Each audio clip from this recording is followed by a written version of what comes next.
Pour démarrer, je vous propose de parler de cette valeur qui, visiblement, n'étouffe pas les députés de la France insoumise, l'exemplarité.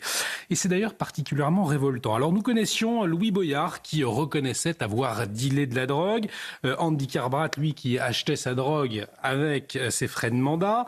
Cette fois, c'est Sébastien Delogu, tout sourire, qui se vante publiquement d'avoir recours à un système de visionnage illégal de la télévision. C'était lors d'une prise de parole sur la plateforme Twitch le 26 mars dernier avec le député Raphaël Arnaud qu'il reconnaissait finalement commettre un délit en toute impunité. Regardez.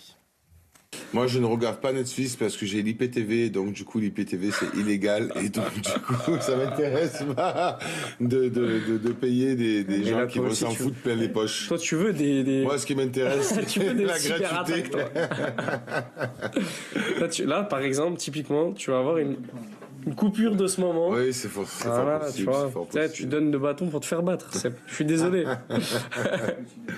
Mais bon, moi, je suis honnête, je suis comme ça, je suis entier, ça m'intéresse pas de faire semblant. Alors, je suis honnête. Shannon Sevon, c'est absolument hallucinant, finalement. On est dans le métaverse. Oui.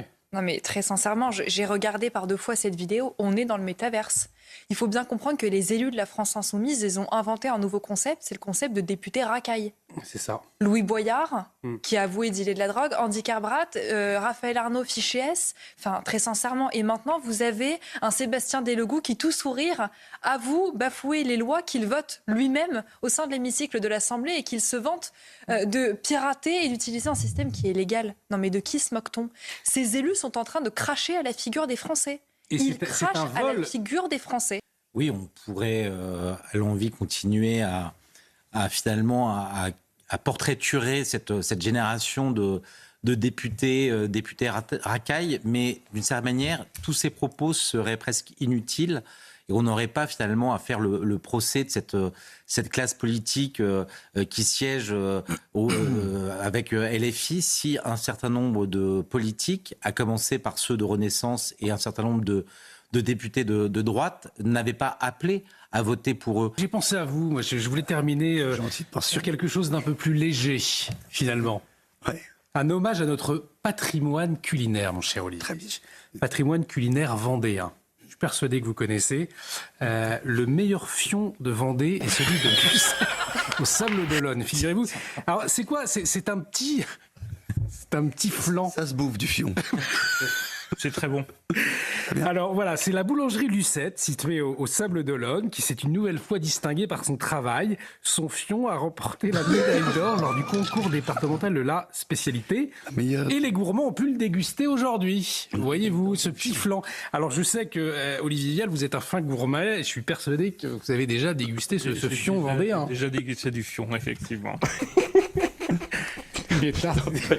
C'est absolument terrible. Non, mais c'est vrai que Lucette, avec cette recette de fion, aujourd'hui, a un succès phénoménal. Et c'était effectivement un petit clin d'œil. Voilà, en fait, il y a plein de spécialités comme ça avec des noms un peu originaux. Un peu originaux, et voilà. Et ça permet de faire vivre aussi notre patrimoine culinaire. Voilà, derrière. Lucette aurait tort de s'asseoir sur ce succès.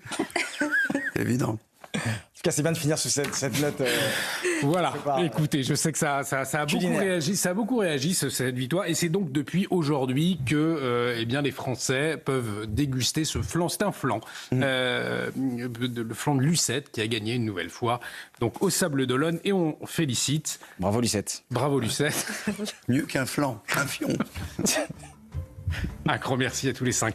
Ça fait du bien de rigoler un peu parfois dans cette actualité un peu lourde, disons-le. Ce sont les Anglais. Oui, sacré Anglais. Et me tout pas, je m'en tape. Et me tout pas, je m'en tape. Et me tout pas, je m'en tape. Non, on ne touche pas les enfants. Ce sont les Anglais. Ce sont les Anglais. Ce sont les Anglais. Oui, toujours les Anglais. Kevin ou pas, je m'en tape. Kevin ou pas, je m'en tape. Kevin ou pas, je m'en tape. On ne touche pas les enfants. Ce sont les Français. Ce sont les Français. Ce sont les Anglais de Nicolas Malone, disponibles sur YouTube et Spotify, iTunes, Deezer, l'hymne de la France des émeutes. Ah, ma jarretière. Ah, je perds ma jarretière. Ce sont les Anglais.